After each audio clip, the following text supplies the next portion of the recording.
Почитувани, реакциите на јавноста со објавувањето на годишната програма за култура не стивнуваат.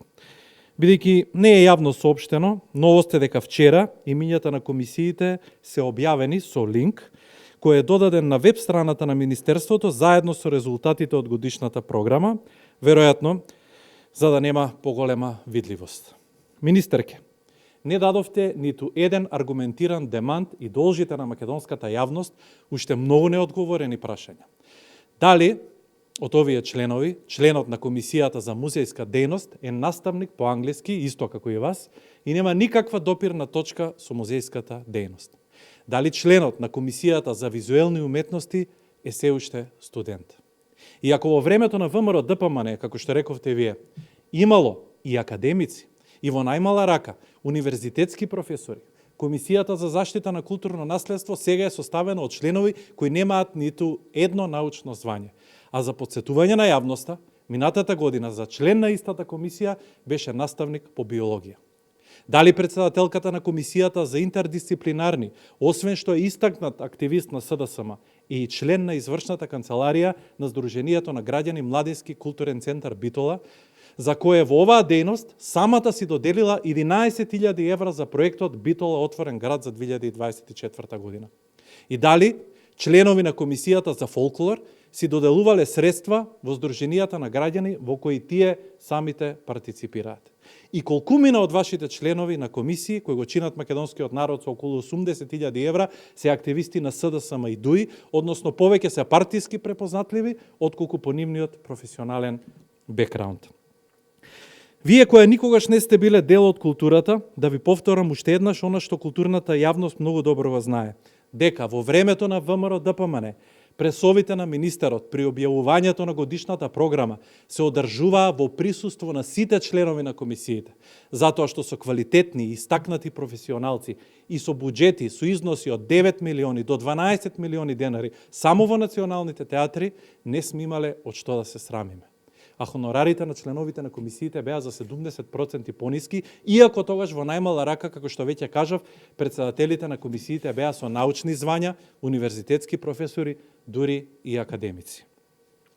Бидејќи во овие два изминати денови најжолчно се обидувате да го одбраните фестивалот Мојсију во Приштина, не баре лажеме, јавноста може да се увери од годишната програма за меѓународна дејност за националните установи, каде многу јасно е објавен насловот. Цитирам: Реализација на фестивалот Мојсију во Приштина, Косово.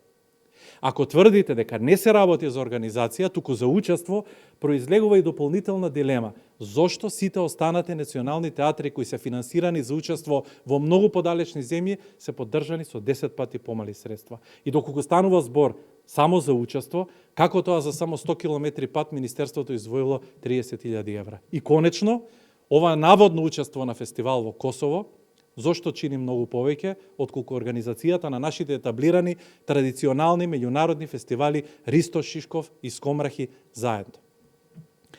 Почитувани уметници и граѓани на Република Македонија кои сте дел од културното битисување, денес во моје име, а и во ваше име, ќе ја поставам на министерката и на владата, која таа ја застапува, уште неколку дополнителни прашања врзани за капиталните инвестиции во културата, кои сите нас не засегаат и тоа. Зошто на одобрени 220 милиони денари за доизградба на театарот Струмица во 2017 година, вашата влада ги пренамени средствата и денес 7 години потоа истиот не е довршен? Зошто ја стопиравте градбата на Драмскиот театар во Скопје, иако беа обезбедени средства во буџетот за 2017 година, а истите ги пренаменивте? Ви оставивме изградена карабина на Турскиот театар.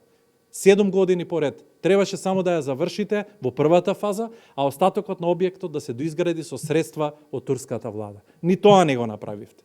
Зошто од 2020 година, од кога помпезно имаше најава дека со одлука на влада се одобриле средства за изградба на нов објект на Танец, до денес никој не видел ниту проектна програма?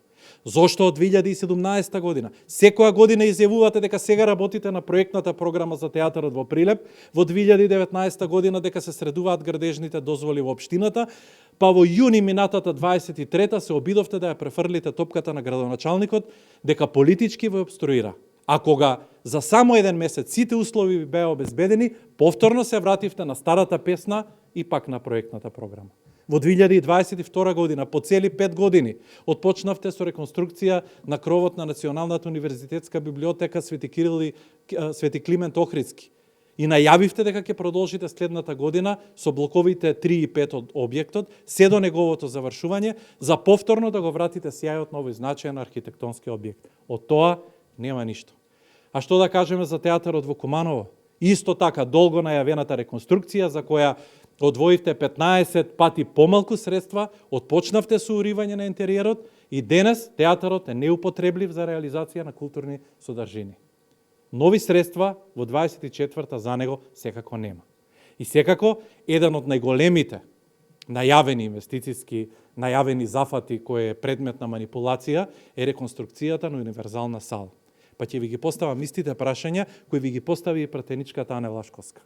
Кога распишавте тендер за реконструкција на универзална сала? На сајтот на јавни набавки ваква набавка нема.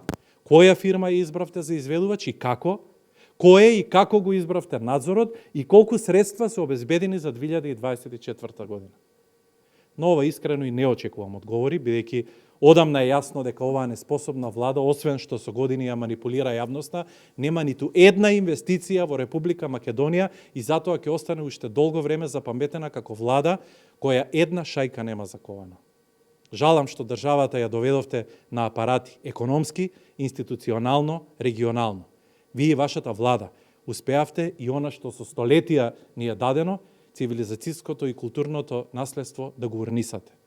Министерке, да сум на ваше место, најмалку што можам да направам е да ја повлечам оваа срамна и убедливо најлоша годишна програма.